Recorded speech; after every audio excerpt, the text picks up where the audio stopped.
station where unknown forces strike the edge of ecology. So today I'm with a retired Brighton-based artist and researcher called Dave Patchett, and I've known Dave for a couple of years now, actually, as a result of the local Brighton scene and various events we've been attending together, along with various other people in the local area. And one of the things that Dave Patchett specialises in as a researcher is flat Earth, which is an area that I don't know a great deal about. I have looked into it a bit over the years and seen various videos online, and I've always found it quite a fascinating topic, very divisive and obviously quite controversial online in particular, with debates waging all the time and lots of content being taken down and things. So I thought it'd be good to get Dave's take on it and to understand a bit more about the whole subject, really. So Dave, I'm aware that you've obviously researched this for a number of years now, and firstly, how did you get into this in the first place? What got you into flat Earth as a subject? Well, all my life I've been a bit of a socialist, member of the Labour Party, and a believer in, well, I suppose the socialist revolution, which of course never happened. And now looking back, thank goodness it never happened, because it wouldn't have worked out good. Because like everything else, whatever theory enters into the domain will be twisted and used against you and by the people that actually run things. So they've completely transformed what was considered left-wing and made it right-wing. For instance, Trump wanted to bring jobs back to America. He was called a right-winger. Trump didn't want any foreign involvement in wars. He was called a right-winger. In actual fact, he was putting forward left-wing positions from the 1970s. So politics has gone crazy. I never looked at alternatives. I only ever got the mainstream news because I was illiterate with computers until I was in my 60s. And then I thought, it's crazy being frightened of computers. So I went and learnt how to use a computer, bought a computer, and suddenly found a whole new world of alternative ideas by surfing the internet.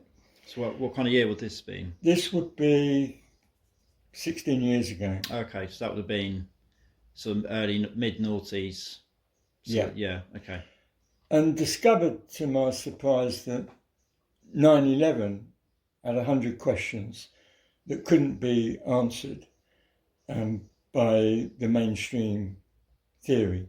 They could only be ignored because the questions were all valid. And came to the conclusion that 9/11 was definitely an inside job. And I moved on from there to realising that we couldn't possibly have gone to the moon. Because when you study it in detail, you find out that it could only have been faked, and obviously faked, as soon as you look at the detail. And technology has never gone backwards. So how the hell could we do something in 1969 that we can't do today? That's absolutely crazy. It goes against the whole nature of technological advancement. And it was only a short step from realising that we never went to the moon to taking a closer look at the moon and then touching accidentally upon the flat Earth idea and falling into what could be construed as the trap of becoming obsessed by it. I did fall into that trap. I did become obsessed. And after about 3 months of constant study, I was convinced that we obviously live on a flat Earth. So was there a particular researcher at the time that sparked your attention, or a video? Anything? Because I guess in those days, we're talking mid-noughties, so I suppose YouTube had only just launched. I think YouTube came out in 2005. So it was a different world back then on the internet. Like I guess a lot of this stuff was more on internet forums and things like that, not necessarily videos and things. But Eric Dubay is a name that always comes to mind. Was that somebody that you came across early on? The first thing I listened to was Flat Earth Clues. Okay. Can't remember the name of the guy now, because of course you can't find any of this on the internet very easily. But there was 11 episodes, and they were something like 15-minute episodes. Right. And I watched all of it and then watched it all again. Eric Dubay, yes. There was an American artist, a bit of a character. I've forgotten his name as well, who was hoping to get funds together to actually travel across the Antarctic to find new worlds. But obviously he was never going to get those funds together. So, a very strange man, but very effective in many of the things that he did. I've forgotten his name as well, because this is all going back, seven years. And a lot of this stuff, I mean, you just alluded to it there. I mean, I've read that, I know a few other people that are kind of interested in flat Earth stuff. And yeah, a lot of these original videos from, I don't know, 5 to 10 years ago, say, they seem to have been taken off the internet now. There's like on YouTube. I think a lot of Eric Dubay stuff has been censored and deleted. And I've always found that strange, because if the powers that be just see it as a wacky theory, why don't they just let people continue putting it out there online? Exactly. What's the problem? There is one that's managed to escape the net. Nathan Oakley. Okay. It's called Flat Earth Debate, and that's even on YouTube. Because he manages to obey the rules to such an extent that he gets away with it. Okay. You won't get it by typing Flat Earth, but if you type Flat Earth Debate Nathan Oakley, you can watch his shows. Yeah. After a while, they get tiresome because there's only so much you can say, and then you're going over the same ground. But it's very good scientifically. It's very accurate. He never says anything unless he can more or less prove it with science. So that's a good recommendation. Allegedly Dave was another one that comes to mind. I remember somebody called Allegedly Dave. I think he has a bit of a YouTube presence. Yeah, he's very good. He's going all over the place now, discussing all sorts of different things. He didn't just stay on the flat Earth, and he's made quite a name for himself as a very good speaker. Going back to flat Earth as a subject, then, so I guess if somebody doesn't really know, this is the age-old thing about flat Earthers, and the premise of it essentially is right, that the Earth is flat, that it's not this this planet shaped with space as a conception is nothing like what we've been led to believe. It's sort of kind of a fabrication, right? And that the Earth, and I get there's two schools of thought I think with flat Earth about this infinite plane theory, which is the idea I think that we're on a flat plane and it's essentially infinite in all directions, which that is baffling to me, but so is the nature of the universe too, really. But also I guess there's this other more mainline flat Earth idea that it's like a dome, and then you've got we do hit an end point, and then you can't fall off the edge of the Earth, but there's some ice wall or this kind of thing. I mean, do you have any take on those theories and which one you would subscribe to? Well, they're unknowables. it's silly to speculate and have a definite model, because until we go through whatever we find, whichever direction we travel from the centre, which is the North Pole, we're going to eventually hit the southern border, which is an ice wall. Right. And it's so in his spot. It's so hard to live with the winds and the storms and the exceptionally low temperatures, that it's impossible really, without the best modern technology like a super aeroplane or something, to go any further and find out if you're going to hit an edge or an end. But what we can say for definite is that there is some kind of dome. That we can say for definite. Simply because if there wasn't, then we'd lose our air. How could our air be so consistent over millions of years? If it could escape into space, it would escape into space, especially if space is a vacuum, which the scientists tell us. It would just shoot straight into the vacuum, as any experiment in a laboratory would prove. So yeah, there's I remember seeing a video about this, and the idea is that there's like I think it's known as the firmament.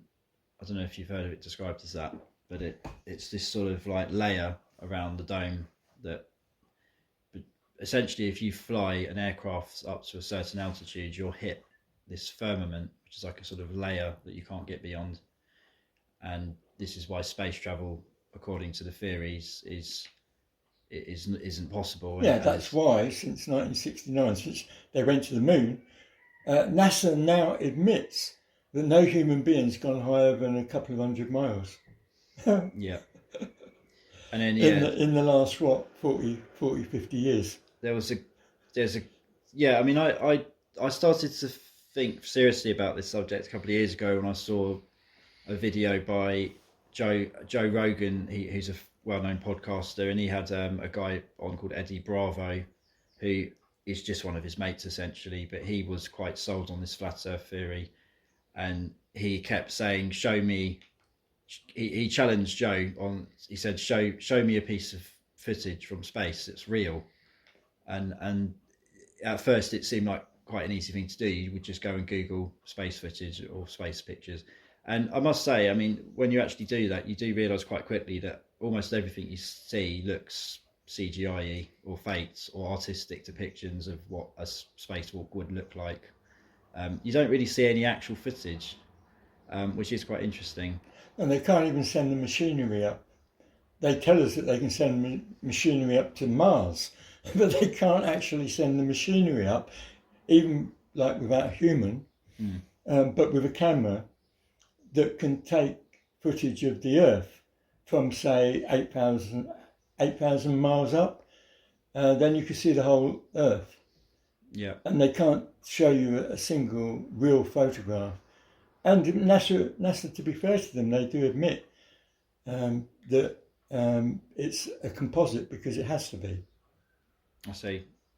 Yeah, I mean, there's a famous picture of Earth that generally goes around and does the rounds online, and then it is actually an artistic impression of the Earth. It's not a photograph, but a lot of people do seem to think it's a photograph, and they so I can see why this becomes part of the theory, because it is a bit strange, definitely. And I guess NASA would argue that they do it because I don't know, maybe a lot of the footage doesn't come out very well or whatever. I mean, that was one of the theories that was one of the things NASA, I think, said in response to the idea that all the moon landing pictures were faked and stuff, which we've done episodes about that before on this podcast years ago. It was an area we really researched quite thoroughly, and yeah, there's definitely fakery around the moon landings, even if it's just the pictures and the video.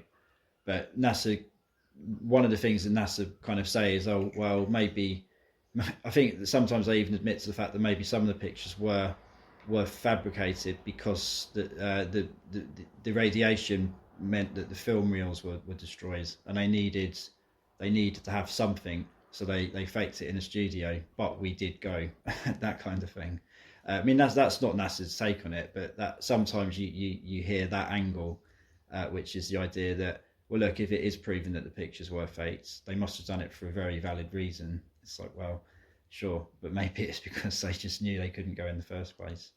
But anyway, with going back to flat Earth, I guess you mentioned about the flight business, and this is I guess this is the main area where people will just say flat Earth is a load of rubbish, because they're just saying, well, look, people getting airplanes all the time, like you can see the curvature of the Earth when you look out the window at 33,000 feet, and I've heard that being attributed to the fact it's all the curvature of the glass in planes. It gives the impression of a curve, but it isn't actually there. It's not really a curve, which, yeah, it's just an interesting one. I'm just throwing it out there, really. I don't think it's really quite worth talking about, because our eyes are very imperfect. We can see that with the horizon, that there's always a finishing point, and that's where our eyes artificially make an horizon. And if there's refraction in the atmosphere, the horizon will be different from one day to another. It will come at a different level. So this is all very unscientific. Now, some people go up in a plane and they're absolutely certain that the world looks completely flat. Others say that they can see the curve. Well, if you believe in the curve, you probably feel the curve, or even imagine that you see the curve, whether it's there or not. But apart from that, if you can imagine our eyes can see a certain distance, it's a bit like a fly on a round table, in the centre of a round table. It's not going to be a straight line. The horizon of the edge of the table is not going to be in a straight line. It's going to be in a slight curve, even though the table is completely flat. Because you're slightly above the level of the table, you will see a slight curve. So that's the way our eyes work. So really, it doesn't prove anything either way. Yeah, and there's videos I've seen of people who, it's sort of linked to the same subject, which I guess we're kind of talking about the horizon now, essentially. And my understanding is the horizon's, when you're at ground level, at sea level, I should say, the horizon is around 30 miles away, I think, or 25 to 30. And I'm getting out from somewhere. I may be mistaken, but there was this big thing a few years ago online. It's probably still a bit of a thing, where people were buying what was known as the flat Earth camera. That was what it was being called by the flat Earth community. But it was a Nikon, I believe, P900 camera. I think that was the model number. It's discontinued now, but you can buy, the newer version. But the reason it was called the flat Earth camera was because it had a very, very impressive optical zoom range. It was like something like 500 times magnification, but optical, not digital. So people would set it up on a stand on the beach and zoom into the horizon. And unless there's trickery involved in the videos, people, you can still see them now. There's plenty of them online. People are zooming into things that they shouldn't be able to see, and I've never really heard that explained by anyone. Unless you subscribe to the model. You can see videos of you can watch a boat go over the horizon. Exactly. And you pick up your camera and use the zoom lens, and the boat comes back. Yeah, which proves that your eyes are playing tricks on you. Yeah. And it could be flat. Yeah. Yeah. So the conventional model is obviously that there's a curvature, and then when you get to that 30-mile mark, the curvature becomes slightly apparent, and then things dip out of view. And engineers will tell you, tongue in cheek, because they're not going to admit to believing in the consequences of their experience, but their experience is that you measure everything in engineering, like building a canal, for instance, by the law that water is always level. So they've got measuring instruments using water to make sure that what they're building is completely level. Yeah. So there's never been any proof that water can bend. It can't bend. It can wave if it's windy, but over a long stretch it cannot bend. And then there's the famous photographs going over, is it Lake Superior, to Chicago from 90 miles away, where you can see more or less all of the buildings which are 90 miles away, where they should be several hundred feet below the curvature of the earth. Was that picture taken at sea level? Where was it at a certain altitude? Or? Well, it would be lake level. Lake level, yeah, sure. Yeah. Okay, that's interesting. Yeah, I think I've seen that picture. And a newscaster showed the picture and said that it was a superior mirage. Right. So flat earthers took a boat, and you've got to find the right day with the right sort of dry atmosphere to be able to see all the buildings in Chicago. So they took a boat and they took a film, travelling all the way there, and it never changes. You still see the outline. It's nothing like a mirage. It's solid. Okay. All the way across. Yeah, I mean that's it, and that kind of goes back to this whole camera business, I guess. People zooming into wind turbines and boats and things that you can't see from your perspective, but then when you zoom in, they kind of appear.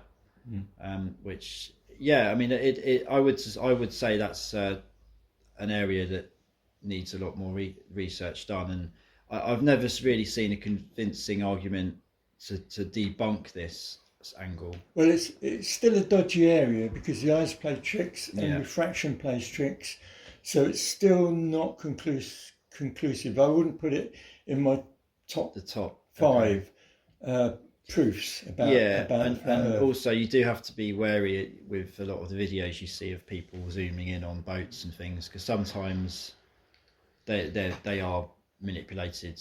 The footage is manipulated to a certain extent. But yeah, anyway, it's it's an area, I suppose, that's worth covering. But going back to what we were talking about, I mean, an area that I found quite interesting when I looked into this, I think I saw an Eric Dubay video that I think has probably been taken down by now on YouTube at least. But international flight paths, that's an interesting one, because there's some interesting info around the way that flight paths don't seem to make any sense unless you factor in the fact that they're trying to hide something from humanity. So I don't know if this is an area that you've come across, but so like planes will take off, and I can't remember the exact specifics, but someone broke it down and said, well, rationally, if this aircraft wanted to get to this country at an optimal time, at the shortest amount of distance, it would just do this and then it would go there. But then if you factor in the fact that they're trying to prevent us from believing in the actual reality of a flat or dome, a dome model as opposed to a planet, they're doing these flight paths that don't seem to make any sense. Like international air, like I think one of them was that going from I believe it was England to Australia, they don't go back around the other side of the globe, where they go the way they came, so they don't kind of do a loop, if you know what I mean. So it doesn't seem to make sense if you subscribe to this model.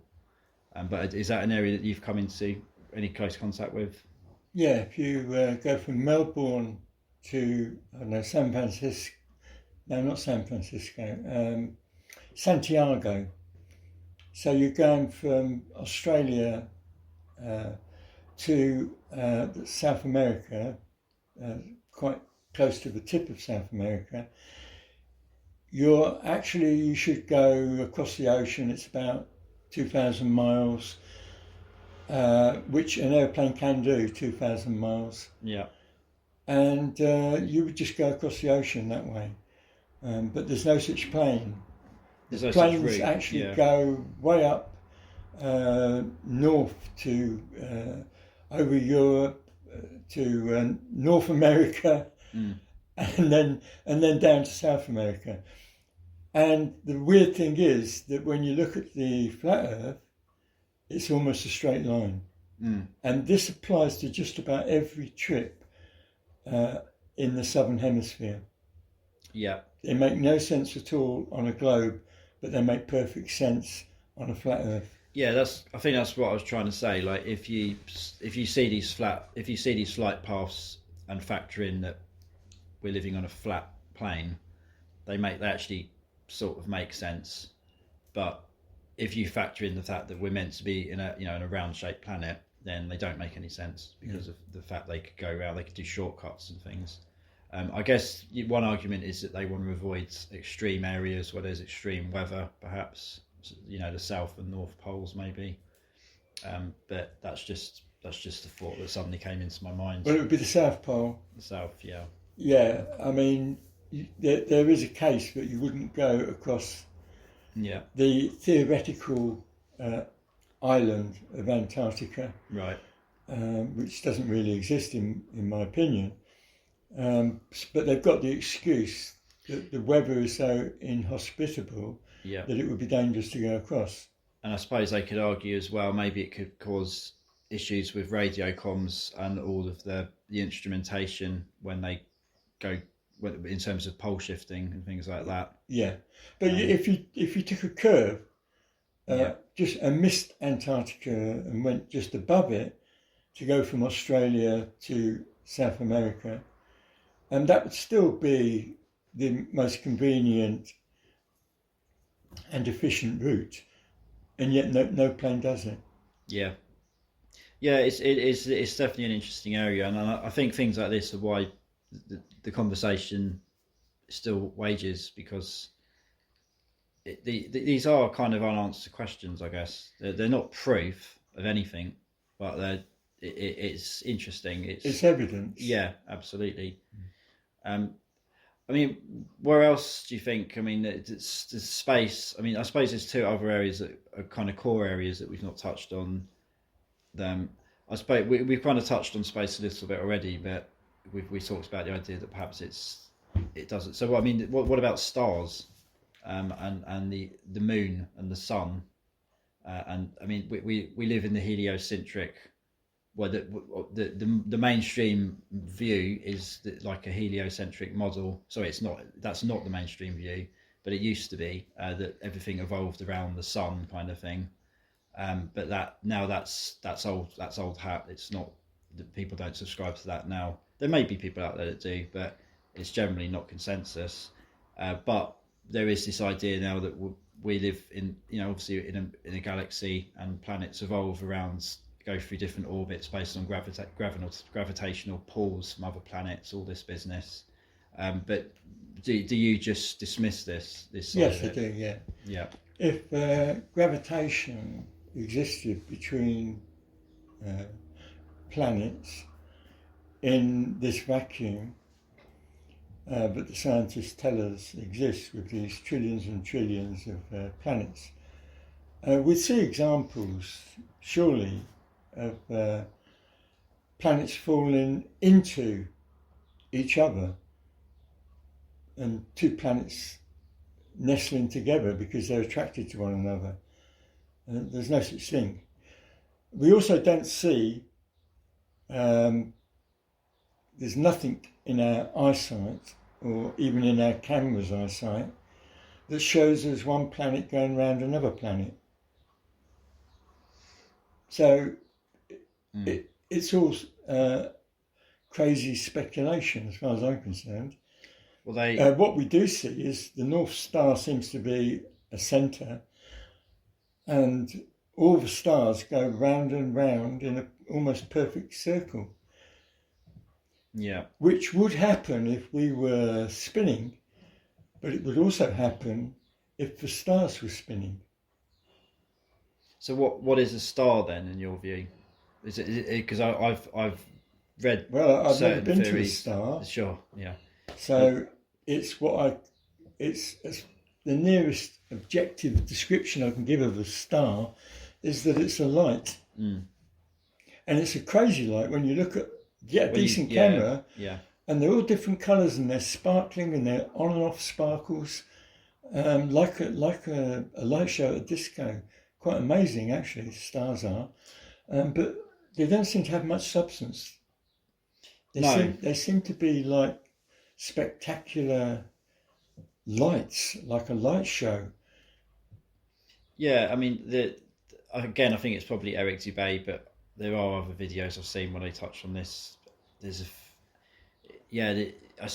is where I guess it's an unknown. If you believe the Earth's flat, we can't necessarily know for sure what space is or what these lights are and what they represent.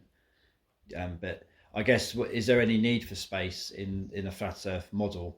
I mean, could there be multiple flat Earths, if you know what I mean? So could there be multiple planes that are separate? Well, if you take the flat Earth model, we don't know what's on the other side of the dome or the firmament. It could be anything. There's a theory out there, maybe it's a religious theory, that it's water, because we're always in the Bible hearing about the waters above and below. So it could be water.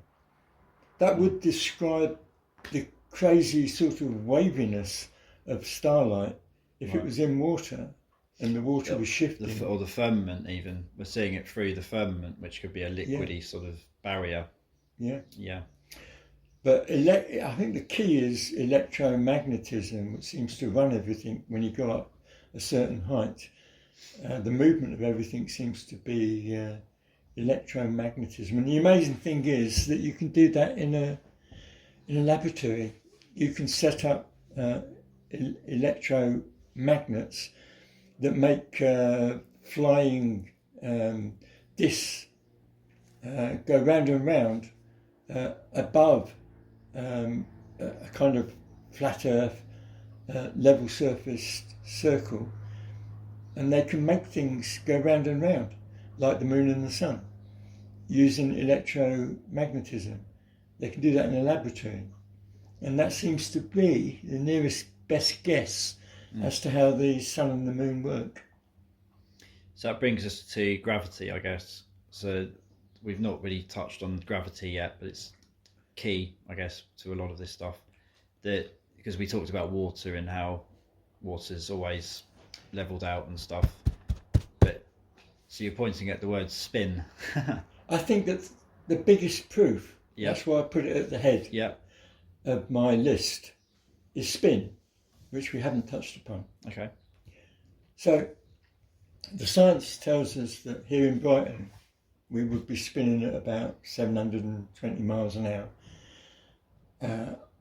At the equator, we'd be spinning at over 1,000 miles an hour.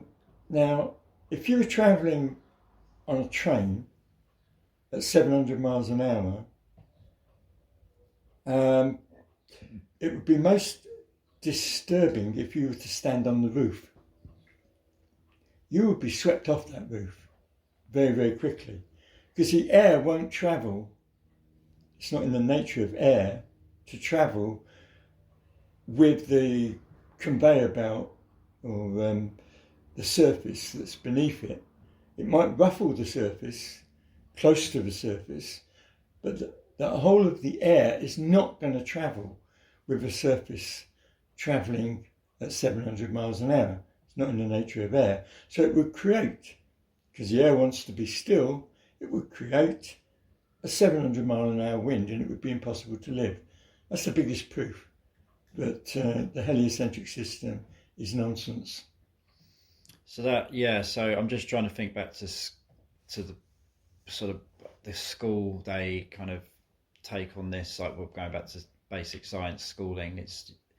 The mainstream belief is that air is contained within our own kind of ecosystem, if you like, where it's attracted to, it's somehow kept in amongst Earth. It doesn't escape into the vacuum of space, because we've got things like the I guess it's the ozone layer, and we've got these layers above the orbit we can reach in conventional aircraft, and they kind of protect us.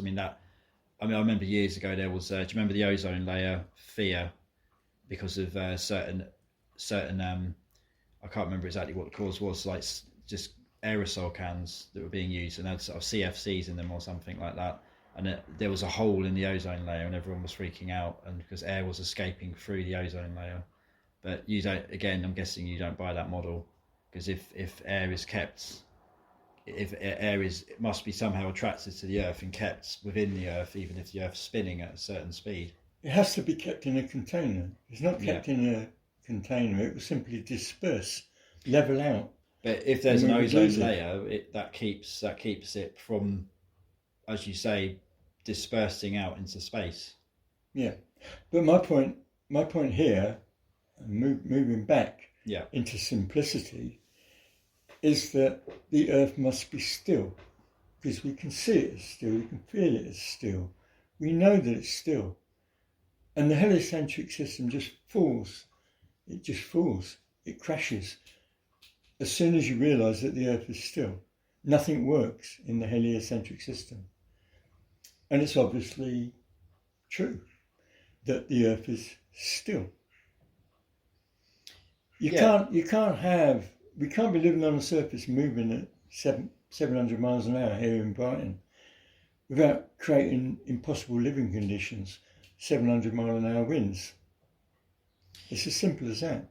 Yeah, no, I see your point, and I'm just trying to think how someone would challenge this if they were fully subscribing to the conventional model. And I suppose it would be that, like I say, going back to the air, it keeps us all in a collective state of where the conditions match what we expect. And if we went on another planet where the spin rate was different, we may feel it very quickly, perhaps, which I guess is something that allegedly they experienced on the moon. The idea that the gravity. I'm touching on a different area now, because I was about to say that gravity was a different. It was a different gravity to what we experience on Earth. So weights had different reality. Weights were very different to the weights we're accustomed to on Earth. When you jump and all that business, you go higher and all that stuff. But yeah, I mean, again, it's an interesting part of the debate, I suppose. I mean, what about gravity then? Because the idea that the Earth's flat. So if you were saying about water earlier, so my understanding of water has to always be still or has to always be flat. I mean, you could subscribe to the conventional model and still say that's the case because of gravity, I guess. How can gravity, which isn't magnetic, it's never described as magnetic, and therefore it applies to all kinds of materials, how can it hold the waters to the surface of a globe or a round, huge Earth with millions and billions and trillions of tons of water? How could it hold it towards the centre of the Earth without it being very, very strong? It would have to be immensely strong gravity. And yet, a helium balloon will defy gravity and just go up in the air. Whereas on a flat surface, we have no problem with the water. It's going to stay where it is because it's on a flat surface. It's so much simpler, so much simpler. And a helium balloon is lighter than the air, and therefore it goes up. Because in the law of density, light things lighter than the area that they're in go up, and things heavier than the area that they're in, which is generally the air, go down. Very simple. Works every time. Yeah. You can do hundreds of experiments. A really interesting experiment was if you get a jug of water and you put an egg,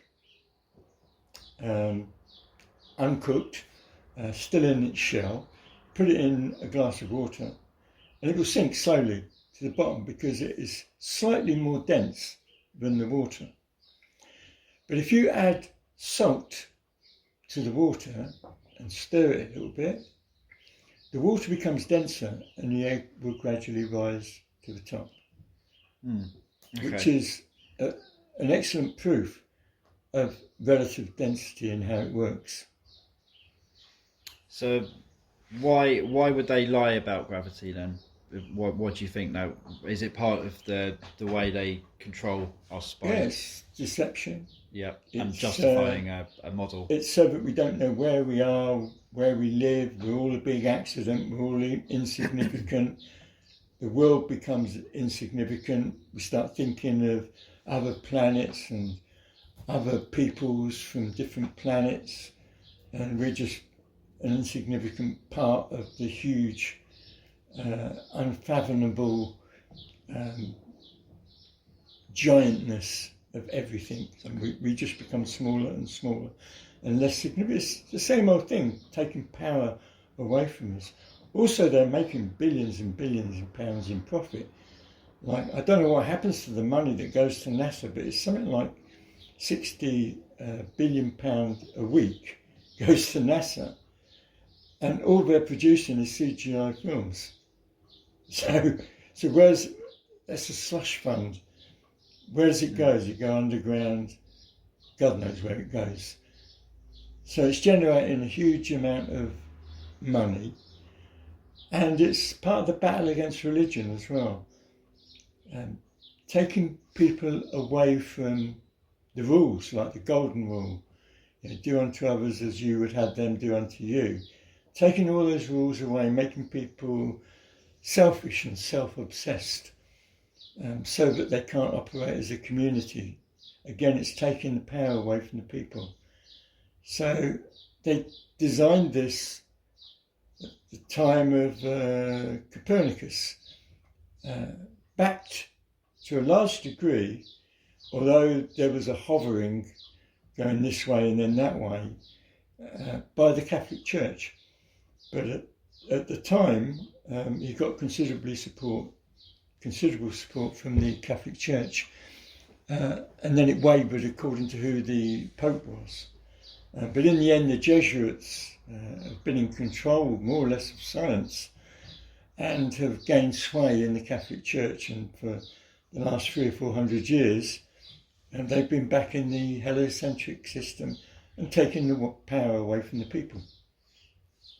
So yeah, it's a way of making us feel insignificant, isn't it? I guess that I can see that angle, and it's the idea because I mean it does make you feel insignificant when you think of the grand nature of the universe, and we're just one of essentially infinite number of Take away the heliocentric system, and all we know is that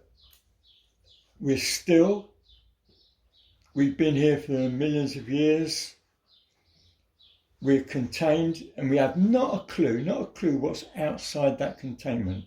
It could be nothing. It could be just nothing but water, could be nothing but vacuum, could be nothing but more air. Who knows? We just don't know. So we're all that exists. That makes us much more important. And it also means as a creator, I can't think of another explanation other than a creator. I can't describe the creator. I'm not going to use the word God because that would be misconstrued, because there's been so many stories about gods that I wouldn't want to do that. I'd rather just say some magical designer who existed, may not exist today, but existed at one time, and designed where we live for us. And we're the super creatures, if you like, the creatures with the brains, apparently, which makes us very, very, very special on this earth. So, sensor, yeah. So, where this is, so that's the interesting thing about the flat Earth theory, I guess, is that you end up touching on the nature of reality as well, and that if we do live in an infinite plane or some sort of plane where we don't really know the confines of the plane or what the edge is, what's beyond the edge, we don't really know that side of it at all. No one really does. Then it opens up the whole question around what is the nature of reality, and do we construct it? Is it like actually a collective belief in what it is that we're experiencing? So you could even argue that they've spun our collective sense of what is the truth and what is the nature of the earth and our living environment to fit their model of which is actually a model of control. And they through education and programming, they turned us all into idiots. Sure. That can't see the obvious, like the earth is still. It's such an obvious thing. And our eyes tell us that. And children, if they're not told otherwise, will just naturally believe that. But then their minds are bent and they start believing in complete nonsense. The school system. Get a degree in physics and understand nothing. I mean, I guess, like I'm open-minded about this subject, and I guess where I still have trouble is basically space, and it's looking out into the sky at night, seeing what are allegedly stars, and then the preconceived idea that based on what we've been taught and told by scientists, these stars have any number of planets spinning around them, just like we've got in our solar system with spinning around the sun and all this business. And then that obviously breaks down, and then but you kind of think, well, what, I just don't understand what those lights are in the skin when we look up. I find that side of it where I would really struggle to comprehend this, but it could just be, I think I saw some video around this, and it was something to do with it. It is just like an epic light show, pretty much, to keep us, in awe. And it's like the constellations have meaning, and we know that they have representations. And it's almost like there is some significance to what we're looking at when we look at the night sky, but it may not be what we think it is, i.e., the conventional model. Can I say this about the stars? If they were suns, did you know that according to the heliocentric system, all these suns are about 1 million times bigger than our sun? Yeah. Because our sun is like a thumbnail with on an extended arm, and its size, when we see it in the sky, it's supposed to be 90 million miles away, and it's just like a thumbnail.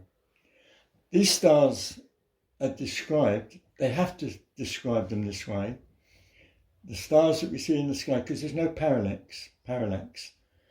It doesn't matter whether it's winter or summer, because we traverse so many billions of miles. We're on one side of the sun, then we're on the other side of the sun. And between the two, it's like millions and millions of miles. And yet we see the stars in exactly the same place. And they say that the only way that this lack of parallax or change in angles can be explained is if the stars are trillions of miles away. So this mere million or so miles doesn't make any difference. So if the sun was the same size as our sun, and instead of 90 million miles away, it was 1,000 miles away, it would be virtually a pinprick. And that's just 1,000 million miles. Now put it at 1 billion miles and it would disappear. It would be so small it would disappear. And yet we can see all these stars that are 20 trillion miles away. So they'd have to be 1 million times bigger than the sun at least for us to be able to see the stars. So it's all nonsense. And then obviously it goes back to we're not even seeing the star, we're seeing the light that's reached us from that star. That the actual light is could be hundreds of it's hundreds of years old, the thousands of years old. The light itself that we're seeing, it's not even the actual star, we're just seeing. Yeah, well, I think we're seeing lights and they're not that far away. I don't know how far away, maybe thousands of miles, but that's all. And that the sun and the moon are also not that far away. So yeah, and I mean it's a great mystery. And that's why we feel the heat of the sun. Yeah. If it was 90 million miles away, I don't think we'd feel the heat of it. I think the atmosphere would absorb all that heat long before it reached us. And why is it when you see the sun shining through clouds that we don't see parallel sunlight rays? We don't see the rays parallel. They're always going outward towards the earth. It's suggesting that the sun isn't that far away. Okay. So I think we've touched on all the main flat Earth areas, really. I was thinking of raising sort of like satellites are an interesting one. And is there any area that you would like to touch on that we've not touched on in regards to the subject? Yeah. So like I was going to say about satellites purely because some of the mainstream technology that we use, radio waves, etc., the internet, allegedly it relies on satellites, right? So it signals relay off satellites.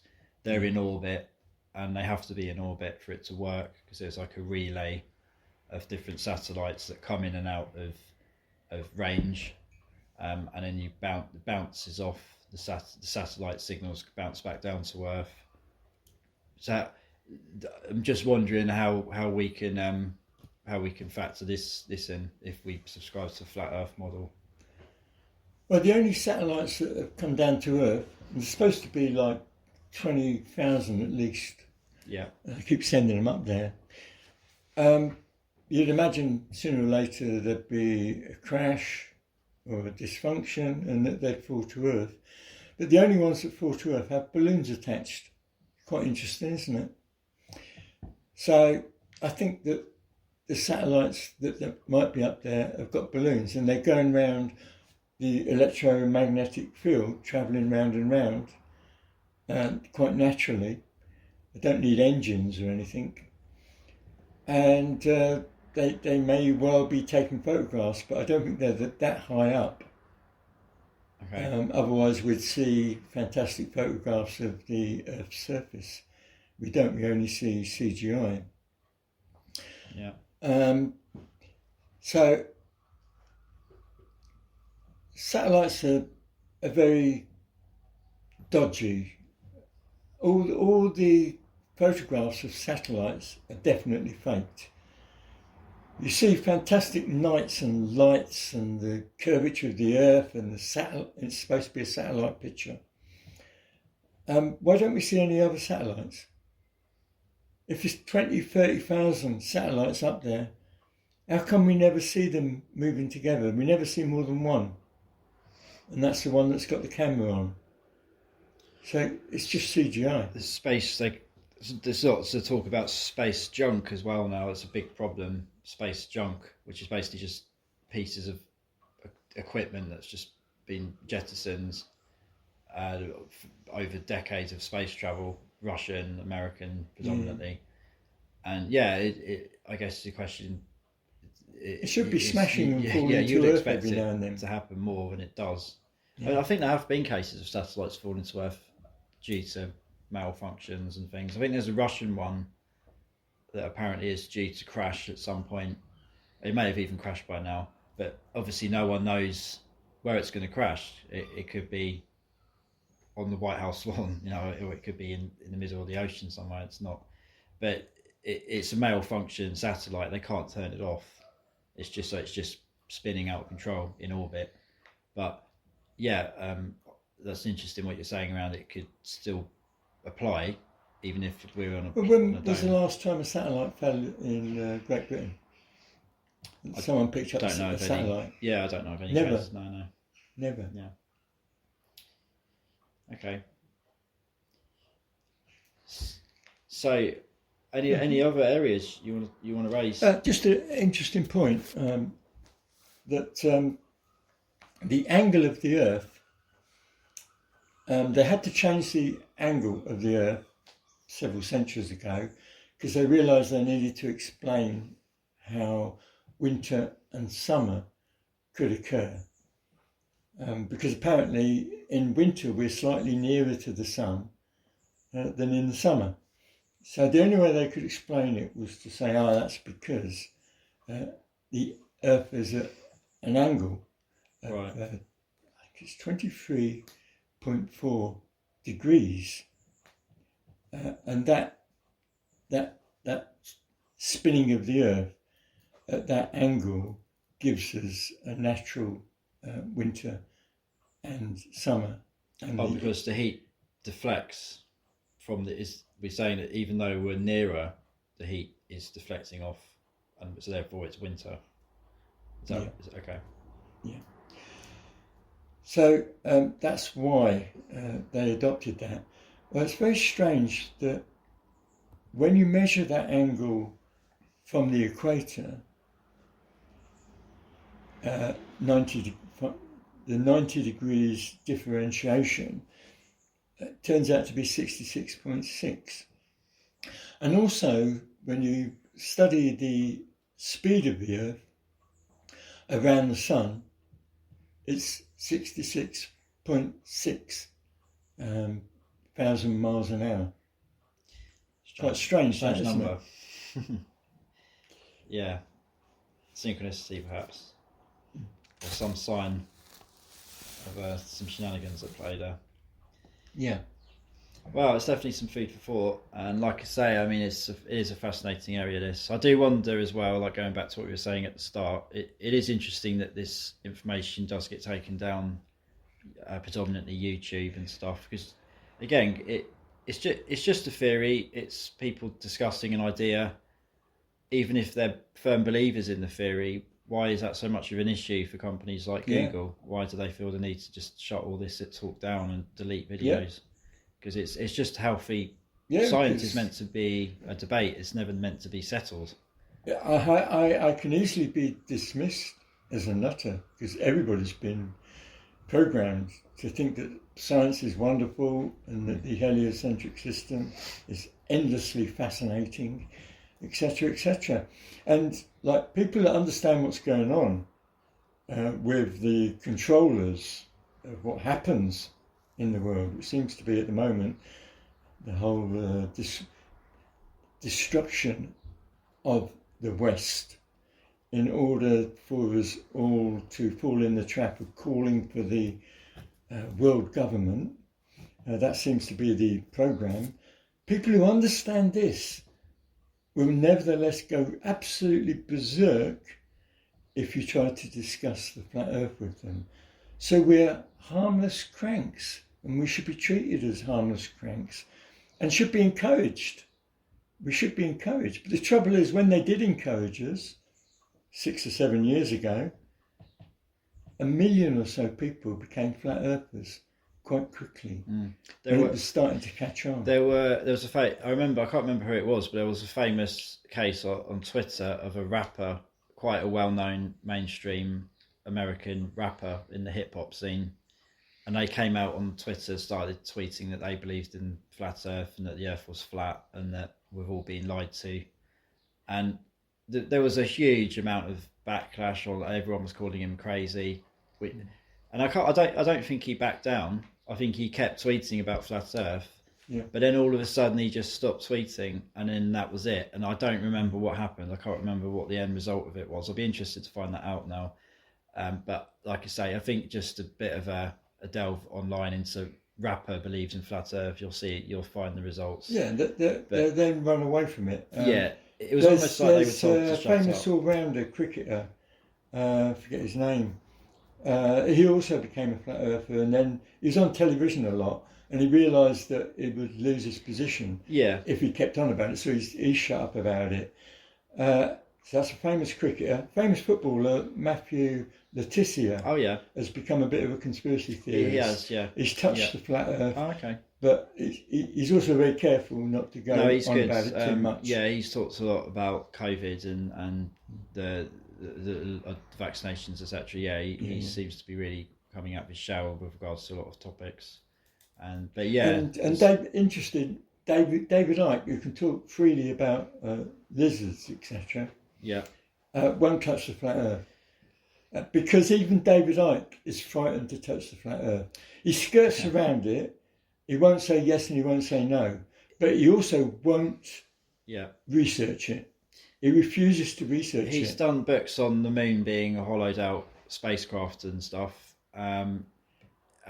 But yeah, he's never quite touched on this subject. It is interesting that he hasn't. I remember him saying once in an interview that he just doesn't feel intuitively that it's an area that he should be looking at. But you could argue that that's a cop out because he's already been like scorched. Yeah. When he went a little bit crazy with the drugs he was taking when he was a young man, and he went on some program, and he got torched as a lunatic, and he was young and immature and didn't really know how to answer. He came back later on. Well, the Terry Wogan, for instance. Yeah. He came back later on and looked after himself much better. Yeah.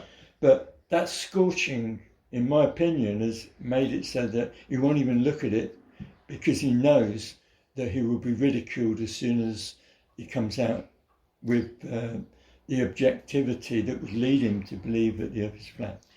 Yeah, I suppose this would enter into another area of discussion now. But yeah, I hear your point. It's interesting. I mean, it is interesting with Ike. He's never really touched on this area. So a lot of researchers haven't.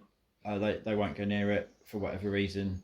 But it probably is because I guess it has been used as an age-old ad hominem attack. They just call you a flat earther. Like that. That's a famous saying now because it's been used so much historically. They just say. I always remember this years ago, as some of our oldest subscribers may be aware of, we used to put out a magazine called The Information. We may still do more, by the way, but one of the my brother Peter wrote to Sir Patrick Moore and asked him to comment on the theory that the moon landings had been faked in a studio, and this was in 1999, I believe, if I remember right. And Patrick Moore actually wrote a letter back to Peter, which was great. He still got it. I'm pretty sure he still got the letter. And he talked a bit about how it's the latest flat Earth craze. Like he basically compared people who deny the moon landings took place. He compared them to flat earthers.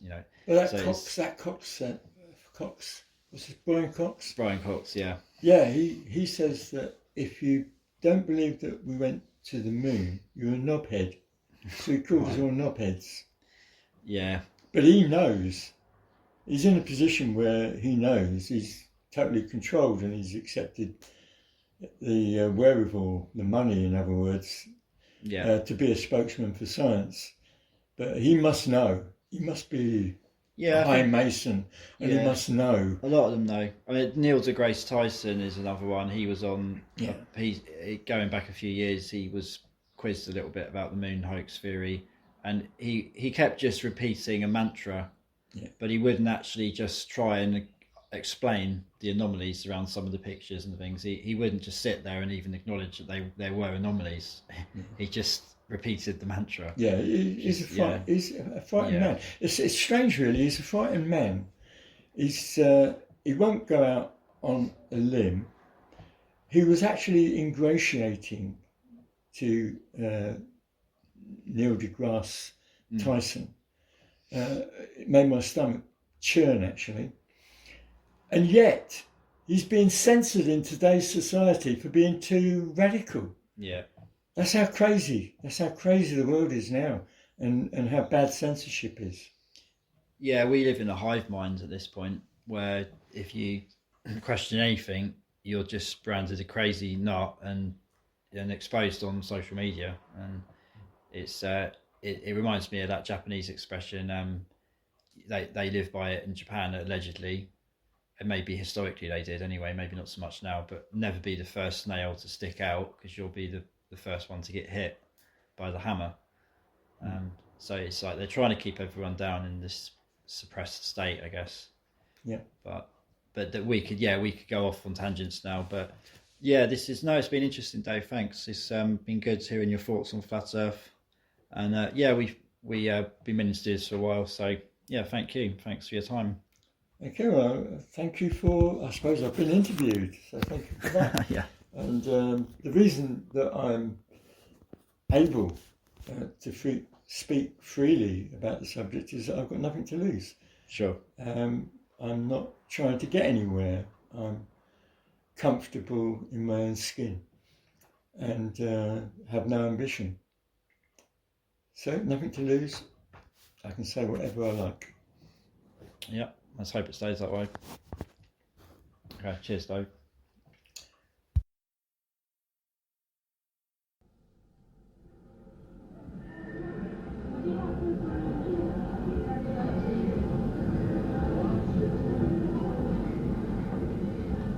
The information where unknown forces strike the edge of ecology.